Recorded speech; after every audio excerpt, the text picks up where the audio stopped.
Imagine you haven't eaten in 2 days. You know exactly where the herd is. You tracked it yesterday. You found the prints. You mapped the route in your head, and now all you have to do is get there.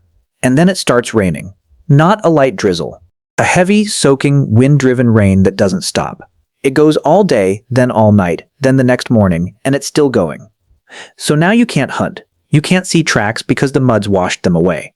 You can't move through the open because wet ground and bare feet on rocky terrain means a twisted ankle. And a twisted ankle out here means death. The river near your camp is rising. And the fire, the one thing keeping you warm, keeping predators away, and keeping you alive, is now starting to struggle. You're not bored, you're trapped. But for most of human history, rain wasn't an inconvenience. It was a crisis.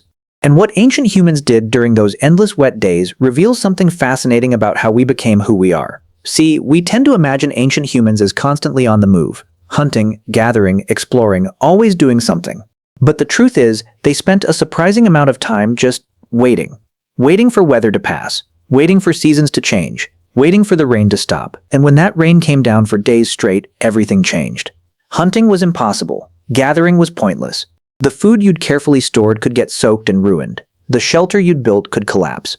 So what did they actually do? How did they survive those stretches when the world outside became dangerous, impassable, and deadly? The first thing you need to understand is that ancient humans were far better at doing nothing than we are today. We're wired to feel anxious without constant stimulation. We check our phones hundreds of times a day. We can't sit in silence for more than a few minutes.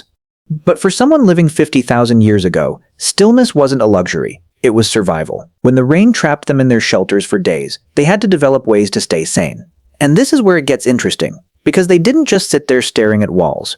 Archaeological evidence shows that during these long indoor periods, ancient humans were actually building a richer culture than we ever gave them credit for. They were carving. Bone, wood, antler, whatever materials they had. We've found carved figurines from 40,000 years ago that are so detailed, so intentional, that they could only have been made during stretches of free time. Thousands of hours were spent creating objects that had no survival purpose whatsoever. They were making art just to make art. And here's where it gets even more interesting. They were also developing language and storytelling in ways we can barely trace. When you're stuck inside with your group for 5, 6, 7 days straight, you're talking. A lot. You're working through conflicts. You're telling stories about past hunts, past dangers. You're teaching the younger people what they need to know to survive. You're basically having conversations that, repeated thousands of times over thousands of years, shaped human language itself. Some researchers believe that complex language as we know it might actually have developed partly because of these rainy periods. Humans trapped together had to communicate more intricately. They had to create narratives, imagine futures, explain abstract concepts. Language evolved partly out of necessity, but partly out of these long stretches when movement was impossible, and words were your only way to do something meaningful. But it wasn't all sitting around telling stories. Ancient humans were also crafting tools.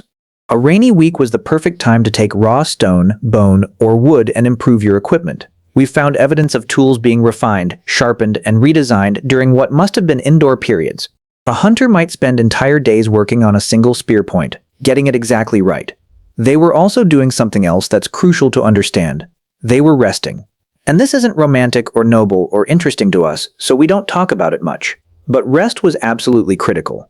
Hunting, gathering, traveling. These activities are exhausting. Physical exhaustion accumulates over weeks and months. A solid week indoors, while the rain poured down and you couldn't go anywhere, was your body's chance to actually recover. It's possible that these